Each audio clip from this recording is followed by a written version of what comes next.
Let's start the recording. Yes. Okay.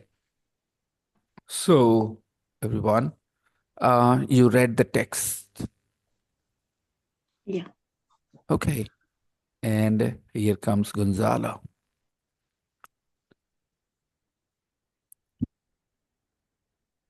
So, why don't you guys have you all read the text about your person? Rodrigo, have you read the text as well? Yes, teacher. Okay, great. So, what we are going to do is this exercise. Mainly, we have to exchange the information. You know what happens?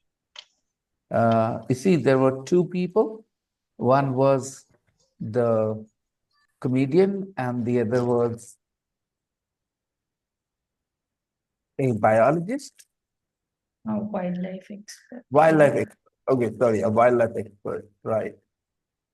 So we are going to, oh yeah, you have completed the chart as well. Let's check the chart. Hey, Alejandro is here, and I don't see he's kind of gone. Okay, he will come back again. Languages are spoken for Eddie Izzard. What did you write? I wrote English, French, German, and Spanish. Motivation for learning them. Hunger to learn. You said wait. To perform his sorry. Yep. Yeah, his hunger to learn. Also, he's a comedian, so he wants to do the jokes and the comedy in their language, like their own. For Chris, it's because he has a house in France and he wanted to communicate with people, especially with his neighbors. So, yeah, I think this was the motivation.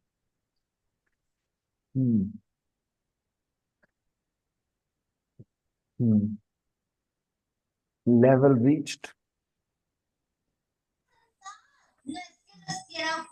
55% in French, 30% in German, 0.5% in Spanish. I think he has a quite good level. He has reached quite good level in French, intermediate level.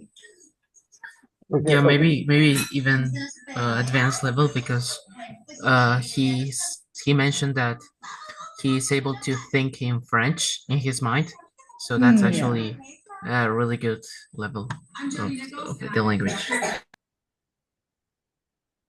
Okay, I like the way you guys are answering. Okay, by the way, to answer this question, level reached, you could have used the things he can do, the text tells you, the text tells you some of the things he can do. All right, in that language, you could have mentioned those things. And he can do this, he can do that. Okay, so that's the level he has reached. You don't have to actually name it like intermediate or advanced, but yeah, it's fine. That's why I said I like the way you answered it, but you could have also just mentioned the names of the things he can do using the new language, the target language, the activities he can do. All right. Benefits they see in learning languages.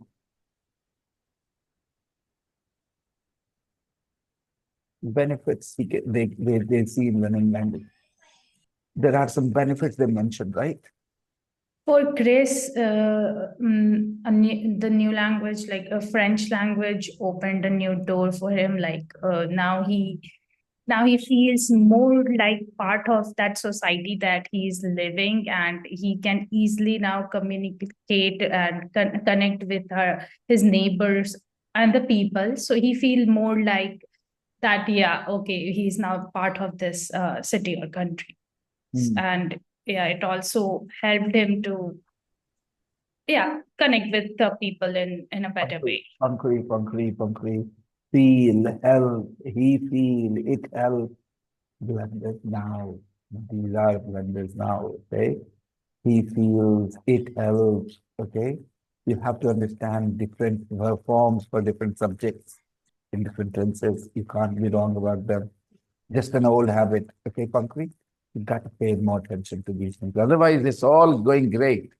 These are some of those small blemishes you don't want to have, okay? Yeah. All right, people. And I'm going to put you in the breakout room where you are going to Gonzalo, could you be on camera, please?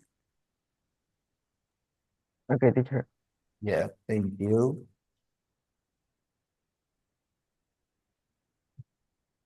And so who read about whom? Pankuri, you read about Chris. Yes. Yeah. All right. And Alejandro, you read about Chris. Chris.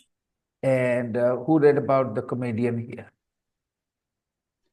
I think we're supposed to read, like, my brother and me, like, about Eddie, but he read it. Be confused, but yeah. No, I didn't. You said that I didn't have option. I wanted to do Eddie, but No, you it told was me Rodrigo. I didn't have option to choose Eddie. So It yeah, was I had to Rodrigo. choose Chris Okay, Backman. I understand where the confusion came from. Right, Noelia? Yeah, It you was, said Rodrigo. it was about Rodrigo that he didn't Ah. have an option. I might have by mistake said Alejandro, I don't know. Did I say Alejandro by Yeah, mistake? you say Alejandro Oh, and your Yes, brother sir, you said. and your brother, and I was like, no, it's Rodrigo. oh, okay. Yeah, sorry, Alejandro. It was a slip of tongue.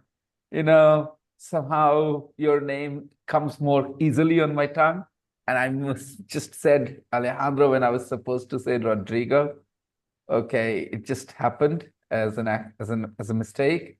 Okay, so you read about Chris and Rodrigo and Gonzalo. Who did you read about? This is gonna be crazy now, I guess. Yeah. I have messed it up completely because of that one mistake. Rodrigo, Gonzalo, have you read about one of the two people? Who did you read about? About Chris Buckham. Okay, you read about Chris Packham. Okay. Gonzalo, how about you, Gonzalo? Yeah, I read about Eddie. You read about Eddie. Okay. Okay. Gonzalo read about Eddie. That's good. And Noelia, you also read about Eddie. Yeah. And Pankuri didn't. There are two people who read about Eddie, so we can manage. All right. So fine. Noelia, you are going to talk to Alejandro and Rodrigo both because they both read about Chris. Okay. And Pankuri read about Chris. She'll talk to Gonzalo. He read about Eddie. Is that okay? All right then. Just one mistake, actually happened because I was supposed to say Rodrigo and I by mistake said Alejandro. I didn't notice that yesterday. Okay, so let's open the rooms. You guys are gonna talk about your person with the help of this chart. Exercise 4 says, find a partner from the other group, work together to swap information. You share some information about your person, and then your partner tells you about his person. Complete the chart. Remember, no taking turns. It should be just two friends having a casual conversation, chipping in between, all right?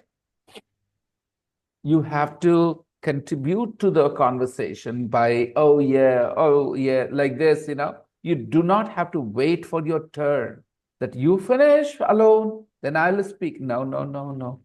That is not how we talk in the real world. In the real world, people communicate it differently. They notice where they can come in, and they do come in there. Okay. So similarly here, if one is speaking, you listen, and where you see the opportunity, you make your comment, so that the two people can be compared. I hope you understand the purpose. The purpose of going into the breakout room. I'm opening the rooms for you people. Okay. So Pankuri is practicing with Gonzalo. He read about. Okay, okay. Or because Alejandro also read about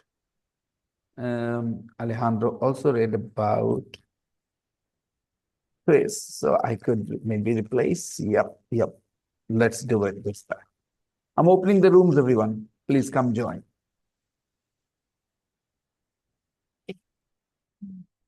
Go ahead.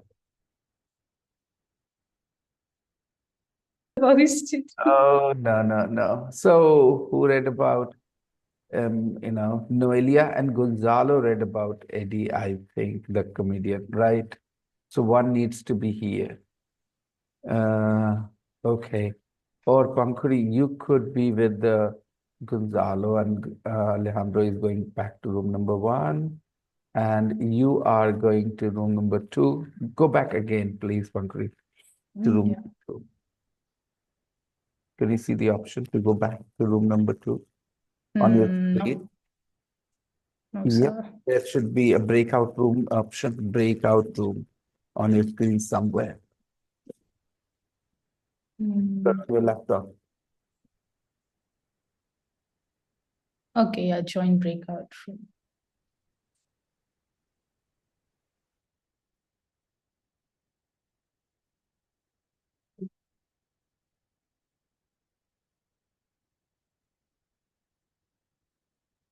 Gonzalo, I request you to be on camera, please, okay? While you're practicing, please be on camera. Make an eye contact and talk to Pankuri, please.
would recommend him to like if he knows English and French, it will be easy to speak Spanish because French and Spanish is similar. So yeah, people advise him like it will be easy if you like pretty well after a month of like a deep immersion in the language in Spanish. This was very beneficial for Chris because before actually trying to learn French, he he wasn't able to, well, he was barely able to stay at Paris for 1 week at his house. But once he learned, he was able to develop speaking skills, so he can gossip with his. I have Okay. So we exams have this week. actually Yeah. done the practice, so we're just having teacher. conversation. Okay. You're a student. Yeah. Okay. And like where you live? Where do you live? In Peru? Yeah, Lima, Peru.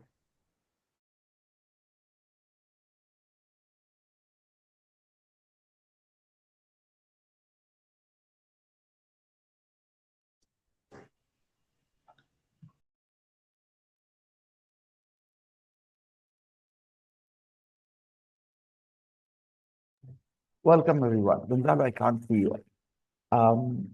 Okay, so, yep, you guys shared a little bit about your person. Now there is another exercise, perhaps correcting the statements.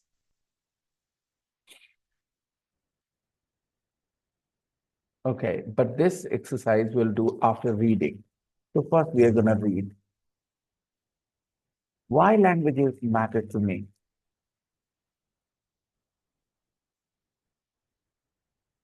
The British have always had a poor reputation for learning languages. Is it something new today, or it has always been the case that they are considered bad at learning languages? They always considered bad Have at learning They languages. always considered? No, they have always been considered, Pankri. They have always been considered because they have had a poor reputation, means they have always been considered. They did not consider. People considered them, so they have been considered. They have been considered means people consider them. Okay. Girls are considered to be weaker than boys. It means people consider girls to be weaker than boys. So what do you say? They have They always have always been considered. considered with a D, the third Yeah, form. considered. Yeah. Okay. They have always been considered, okay, poor, bad at learning languages. The British have always had a poor reputation for learning languages. And it's getting worse, people. That reputation is getting worse.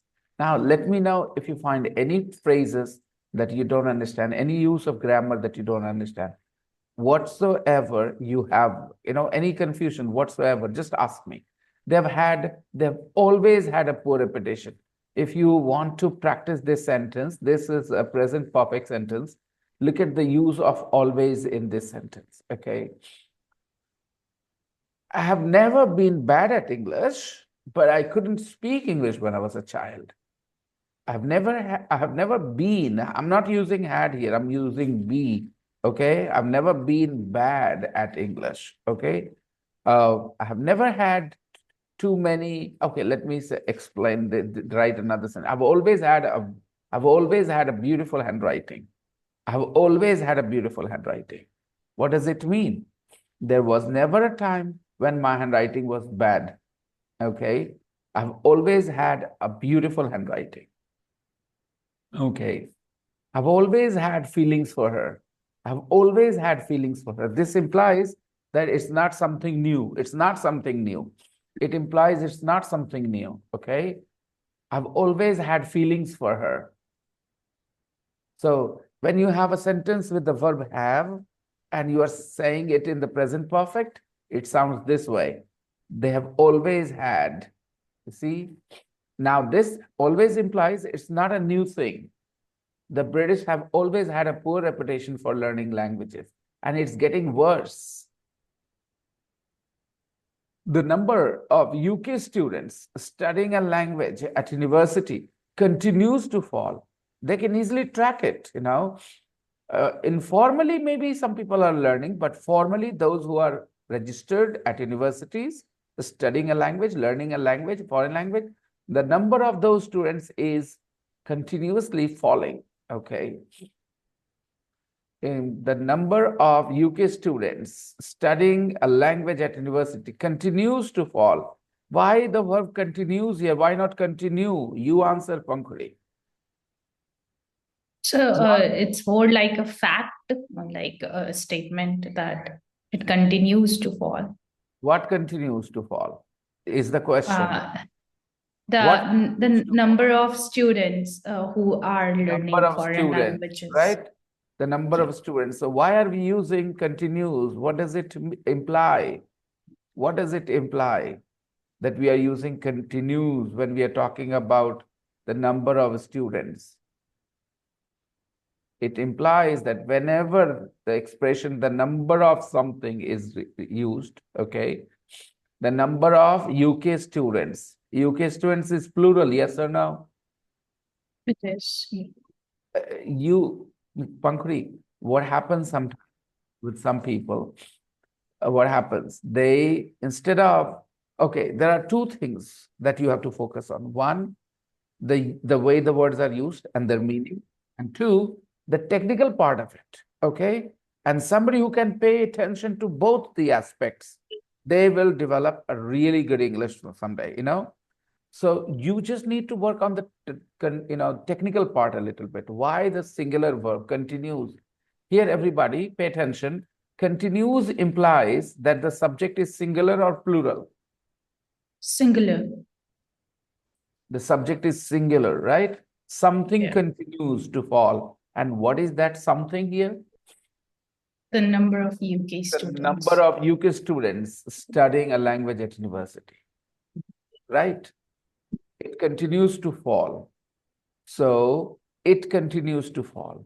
Now, why am I highlighting this? And this is of particular use for those who are going to do an exam.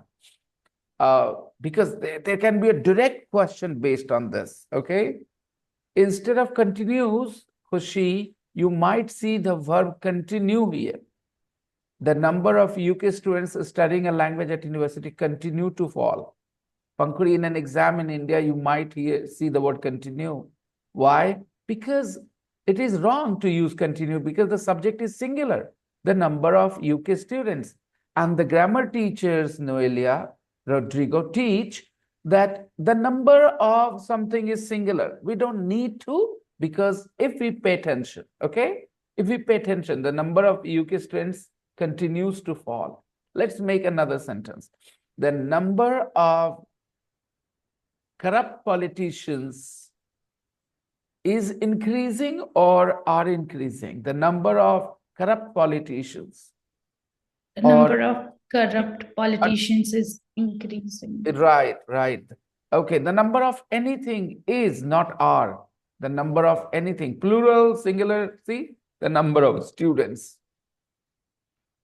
The number of UK students. The number of people who want to be married and have children is going down. The number of people who want to get married and have children. Okay, we were just talking about it before the class started because Noelia was the first one to arrive, and there was nobody else here. So for a couple of minutes, we discussed, the different culture in Canada. People don't want to be married in Canada.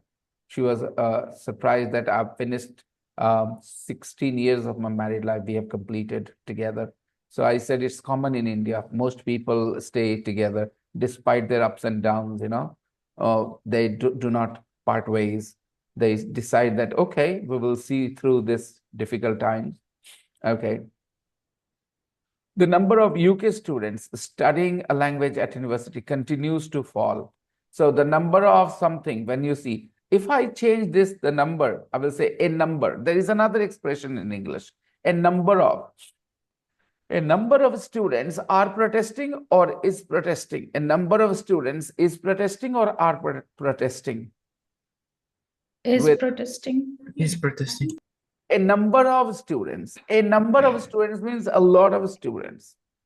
A number of students means A lot of students. a number of students means a lot of students. Now decide. A number of students are protesting or is protesting. Are protesting. Yes. So that's why it is something that people need to learn, maybe because they do not have much time to study the language. So they learn the shortcut. The number is singular, a number is plural. But that's not how you have to learn. You need to understand a number of something means a big number and a lot of, okay? A number of teachers might not pass the test they are preparing their students for. Okay, a number of teachers themselves. Okay, so understand a number means a good number, a big number, a lot of, okay? And that's why the verb should be plural too. So the number is singular, a number is plural. Pay attention to this particular part. Maybe write a couple of sentences. I think so far every sentence has been, this is the third or the second sentence, and we need to practice both. The first, the British have always had a poor reputation, okay, for learning languages. And now the number of UK students studying a language at university continues to fall. And I suggest that you guys pay attention to the verb form in every sentence and think about the subject and verb combination. Continues to fall. And most school children take advantage of the fact. You see, take because we have most school children, plural. Most school children take advantage of the fact that they can drop foreign languages at 14. See, they take advantage of the fact that they can drop foreign languages. It's not mandatory to continue to learn a foreign language after you are 14. Is this not understandable though? Is this not understandable though? Is it something that confuses us? No. Is this not understandable though? Why would any Brit want to spend countless hours struggling to learn a language when most of the world is keen to speak English to them? If you meet somebody from England, from Britain, your expectation is that they speak English and you get to polish your English with them. You get to practice your English with them. Why would they spend countless hours struggling to learn a language when everybody wants to, is willing to, and kind of feel grateful if they practice with them, then why would they have the motivation? Why should they learn a foreign language? Why should they bear the struggle of learning a foreign language when the whole world welcomes them to speak their own language, English, and kind of enjoys practicing speaking English with them? Okay. Now, please don't put the blame on them that they don't respect other cultures, they don't respect other languages. That's why they don't learn. No, they don't see the incentive. They feel more welcome, more encouraged, when they speak their own language, when they interact with the outside people, the people outside their country. Here, two high-profile British language learners explain high-profile British language learners. There are lots of learners, but these are two high-profile British. You understand high-profile, a high-profile politician, right? There are lots of politicians, but some politicians have a big name, so we can call them high-profile, right? High-profile word refers to some popular ones, right? Those who people know about, high-profile, okay? Two high-profile, it works as an adjective, guys. High-profile British language learners explain how learning a language has enriched their lives. How learning a language has enriched their lives. What has enriched their lives? Who has enriched their lives? Something has enriched their lives. Someone has enriched their lives. What is it? What is that person or thing that has enriched their lives? Learning a language. Learning a language. Learning a language has enriched their lives. And when something enriches your life, what does it mean? It makes your life more fulfilled. It makes your life more, I will say, valuable. You enjoy life, Okay, and rich. Rich is an adjective, okay, which means somebody who has a lot of money. And rich is an adjective which means the flavor is strong, the taste is strong, okay? For example, rich colors, rich taste, okay? Rich flavors. It means strong and positive, strong and something that you like, okay? A rich word is a positive word when it describes things like colors, flavors, taste, and something that makes the taste that way, the colors that way. That verb is enrich. Let me explain. Okay, if an experience makes your life more, I will say, exciting and everything, enriches your life, it makes your life more fulfilled, okay? So there is an adjective rich and there is the verb enrich. There is a cup of coffee, okay? And there is very little coffee to it and water, more water. Then the taste is watery, okay? And there is more coffee to it, add more coffee to it. Now it enriches the taste of that coffee. It enriches the taste of the coffee. It enhances the taste of the coffee. So here, enrich their lives. Now, if you do not know this word, if you didn't know this word before, first learn the word rich as an adjective. Okay, rich flavors, rich colors, rich taste, rich culture.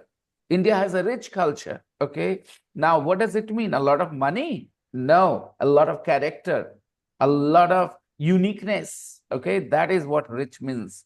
Now, the verb which makes something that way is enrich. Okay, so learning a language has enriched their lives, and what sparked their passion for learning languages. Okay, here, two language learners, high-profile language learners, explain what sparked their passion for learning languages. They're going to tell you what sparked their passion. Learn a nice expression. Something sparked their passion, okay? So the passion starts, okay, because of something. So that thing sparks your passion. Spark, the literal meaning of spark is the small quantity of fire, right? When you burn a matchstick, you see spark there. Okay, so spark is a small quantity of fire, and that is the noun. And a spark, passion, a spark, ignite the passion. Another verb is ignite their passion, spark their passion, ignited their passion. And what ignited their passion for learning languages? What sparked their passion for learning languages? So people become familiar with such phrases when they read them again and again. They come across and they remember, okay? Well, again, when you learn words or phrases like this, first of all, they'll go into your passive vocabulary where you will learn them. You will understand when somebody else uses, and over time, they will become part of your active vocabulary. Okay, when you keep hearing the use of these phrases. If you never hear this phrase ever again after today, spark their passion. If you never hear this again, most probably you will forget it. But if you get to hear this maybe in 1 month's time, 2 months' time, one more time, okay, this will become a little more clear to your mind and it will stay alive in your memory. And after a couple of more uses or more, I will say, encounters with this phrase, you may be able to use it yourself, not in a planned way, just spontaneously. When this phrase will be needed, you will be able to say it. That is how you learn to speak a language naturally. What's the advantage of Alejandro and Noelia living in, Canada among people who speak English? When they hear so much of English around them, they start using those words and, expressions and phrases. However, they are here in the class to appreciate the grammar part more, okay? Because sometimes it's a bit difficult, when you have become an adult already, it's a bit difficult to catch that grammar part. And that's your problem as well, Pankuri. And that's what Khushi wants to focus on. And Rodrigo and Gonzalo need both, actually. They need the language and the grammar. Okay, so in this text, they are both going to tell you how language learning has enriched their lives and how what sparked their interest or sparked their passion, okay, for learning languages. So first we are going to read about the wildlife expert Chris Packham. No, first we are going to read about the comedian Eddie Izzard. Let's read. I describe my language ability in percentages of fluency. All right, interesting. Okay, he describes his language ability in percentages of fluency. I'm about 65% fluent in French, about 65%. Some people have this tendency of using percent, this percent, that percent, all the time. I mean, I don't know how you decide it. How do you decide it is 65%, not 67%? How do you decide it is 65%, not 63%? So some people have this tendency of quantifying, things in terms of percentage. I don't know. I mean, sometimes people make jokes about them. I also tend to have this habit. I tend to do this, use the term percentage, a lot unnecessarily in those situations where it is almost impossible to decide. Okay, he gets that feeling. Okay, he says he's about 65% fluent in French, 30% fluent in German, and about 0.5% fluent in Spanish. Okay, it tells you a little bit that how he thinks of his language skills. Okay, he feels more confident of his French skills, not so confident of his Spanish skills. He's okay with the German. Okay, he can just get by. I'm already touring my show in French. I'm already touring my show. Learn this expression. He's touring his show in French. He's doing his shows in French, okay? In France. And after that, I'll be doing it in Spanish, then Russian, then Arabic. Oh God. He plans to do his shows not only in French and Spanish, he plans to learn Russian and Arabic too later.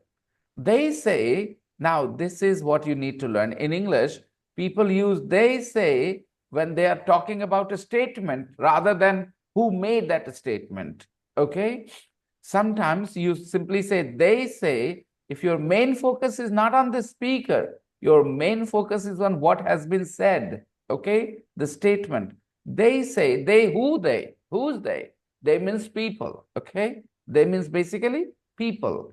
People say if you have French and English, you should be speaking Spanish pretty well after a month of deep immersion. So it is believed. It is believed. It is what people believe.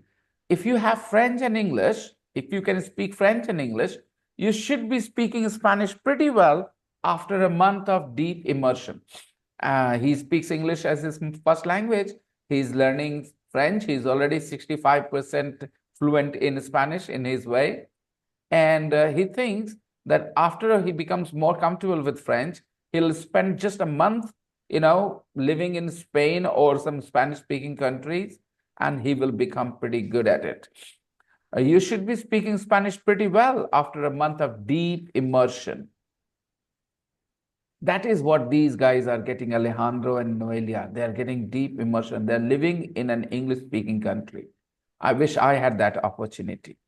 That would transform my, career as a teacher of English. Because a lot of people trust those teachers better who have lived or who are living in an English-speaking country. They are paid a lot more.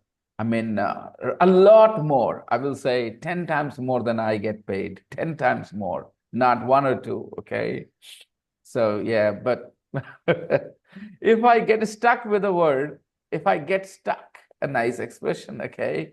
If I get stuck, everybody, you can write down phrases if you want to. I'm not asking you to. If I get stuck with a word or phrase during a show, if I get stuck, just 2 words, get stuck. Now, if you get stuck with a word or phrase during a show, I ask the audience, how do you say such and such? And they help out. Okay. So this is common, okay? When you're learning a language, you tend to, look for the right expressions And sometimes when you are with the native speakers, you will maybe ask, what do you say? How do you say this? If I get stuck with a word or phrase during a show, I ask the audience, but the best thing would be to go around it,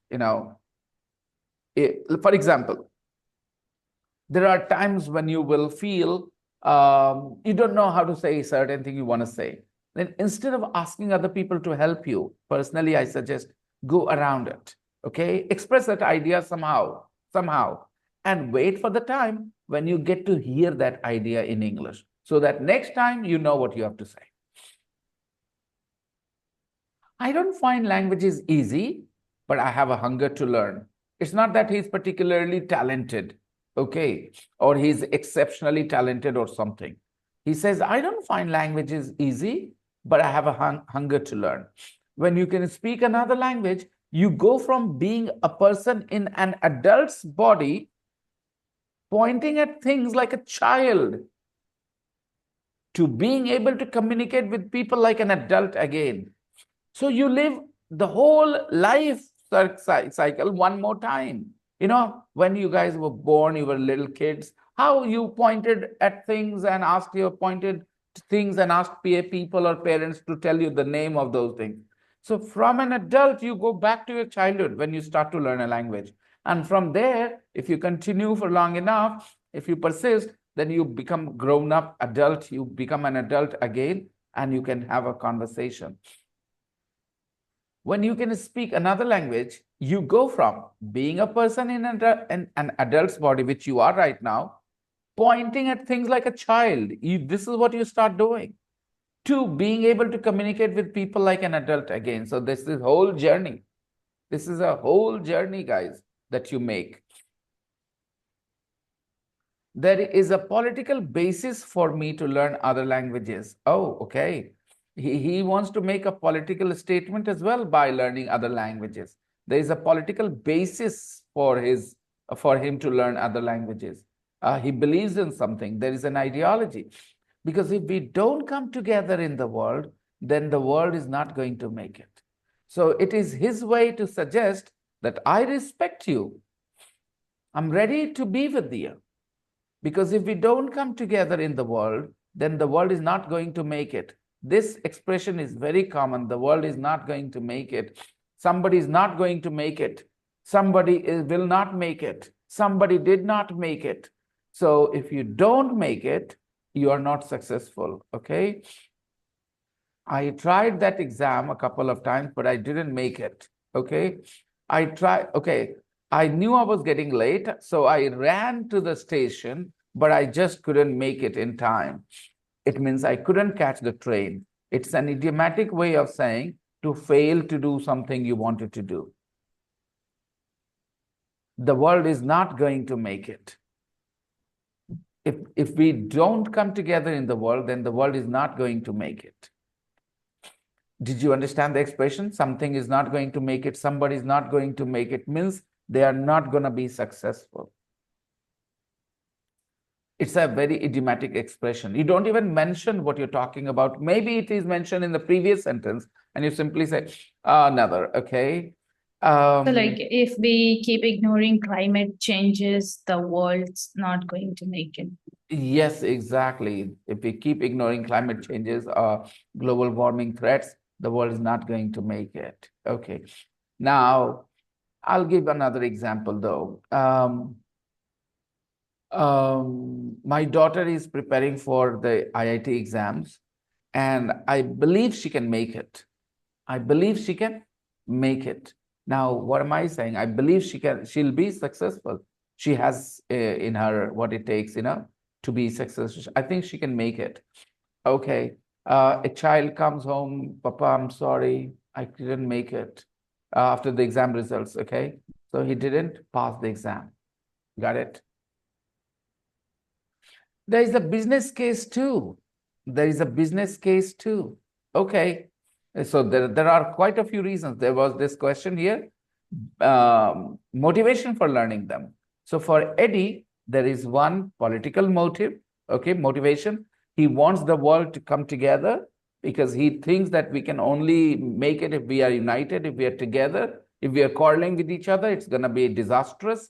So he thinks learning a language, a foreign language, is like showing to the people that they respect them. Okay, this is how you come together. Come together means what?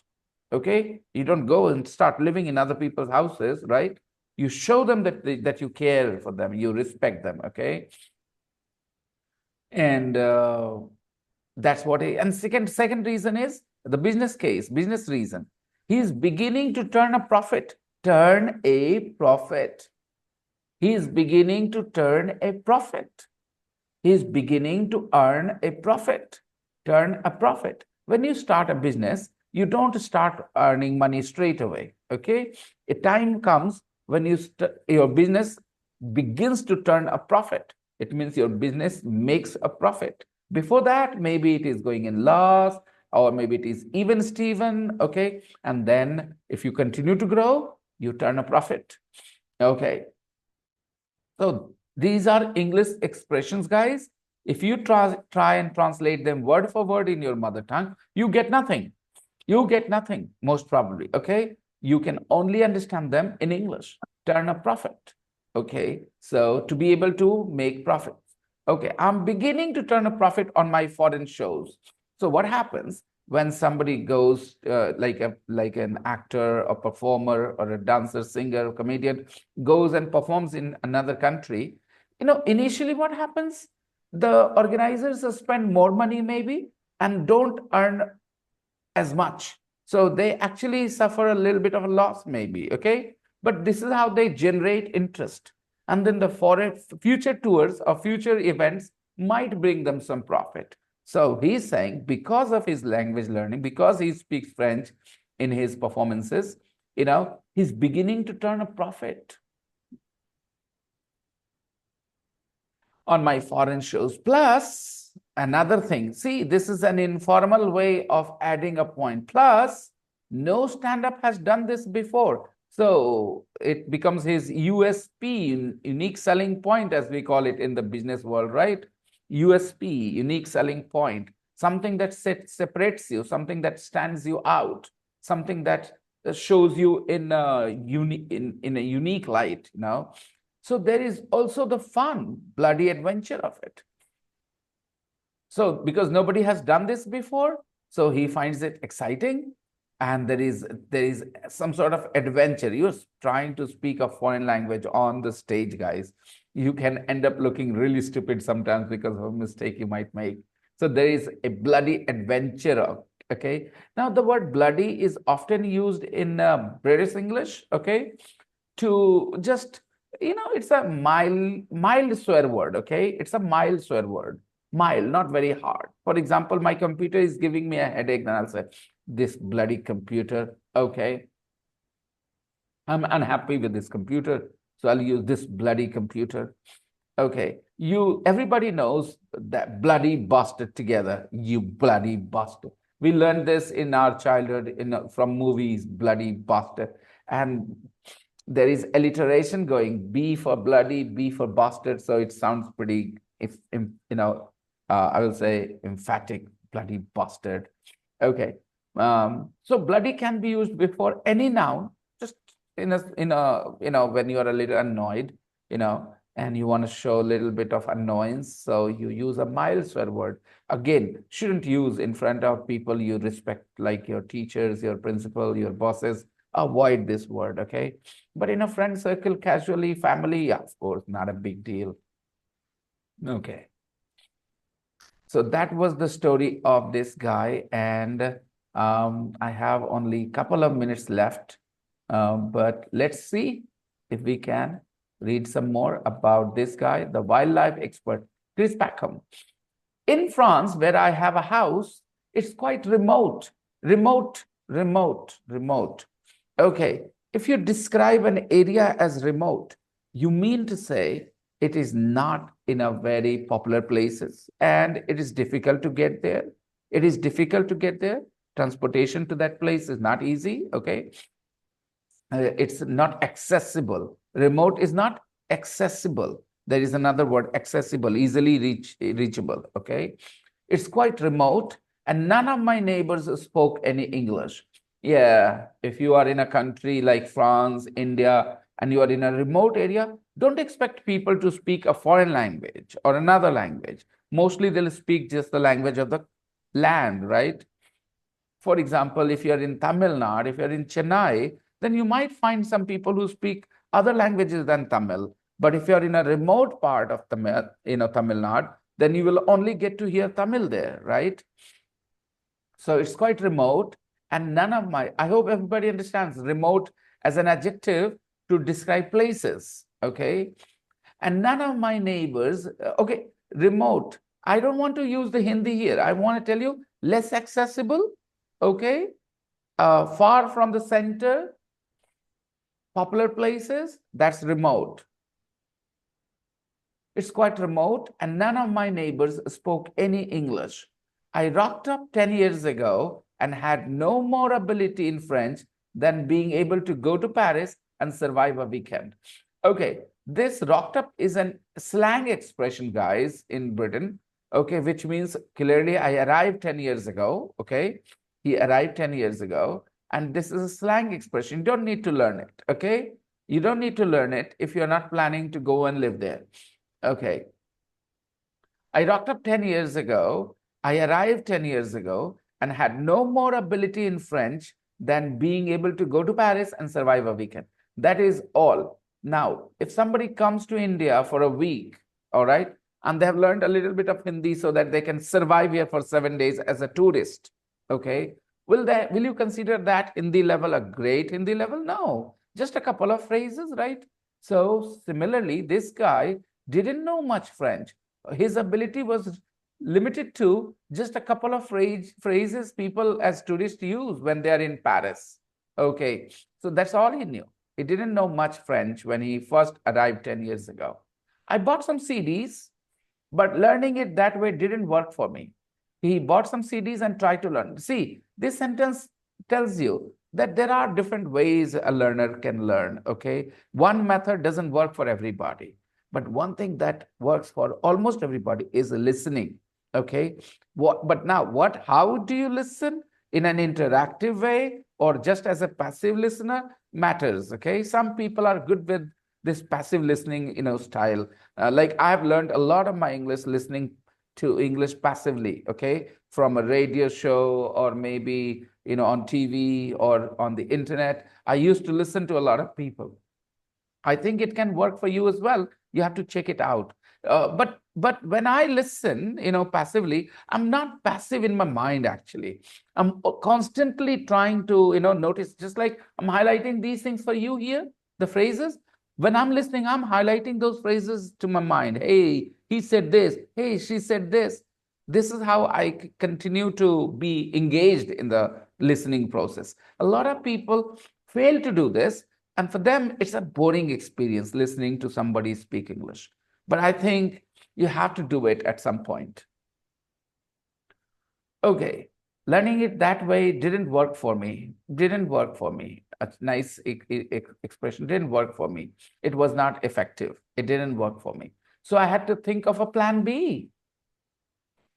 Another option, a plan B. Very common idiomatic English expression. I had to think of a plan B. I bought some wildlife books at a local bookshop, and because I understood the context, this is so important. This is so important for a language learner to read about something. They understand and they find it interesting. He said he bought some wildlife books at a local bookshop, and because he understood the context, he himself was a wildlife expert, right? So he understood the context, what he was reading. He was able to read them cover to cover. He did not lose interest. He was able to read them cover to cover from the first page to the last page. Another idiomatic expression. When you read a book cover to cover, you read from the first page to the last page, okay? Cover to cover. And grasp some of what they were saying. Grasp, understand. Grasp some of what they were saying. Then I said to my neighbors, okay, look, I'll speak to you in French. And I want you to constantly correct me. That's what I'm doing, Pankuri. Or I try to. Okay, especially, I don't do this with elementary learners, Pankuri. You know, I used to, when I was a young teacher, inexperienced teacher, I used to correct my elementary learners as well. But then I realized they don't need correction to be made when they're speaking. You know, they need to be taught. They themselves and they need the exposure. They themselves will correct a lot of mistakes, which you have corrected already. But then when you have crossed a certain level and you're making mistakes of that level, I have to highlight it, right? He says, I want you to constantly correct me. I won't be offended. Very interesting. You know, a lot of language learners take offense when you correct them a little too often. I'm not one of them. I like to be corrected. You know, if I'm talking to a native speaker, I always tell them, if I say something that doesn't sound very natural, I don't make too many grammatical mistakes. But sometimes, you know, because I'm not a non-native speaker of English, so I tell them that if I sound a little unnatural somewhere, if I say something that can be expressed in a better way, then please do contribute, do help me, okay? And I will not feel offended.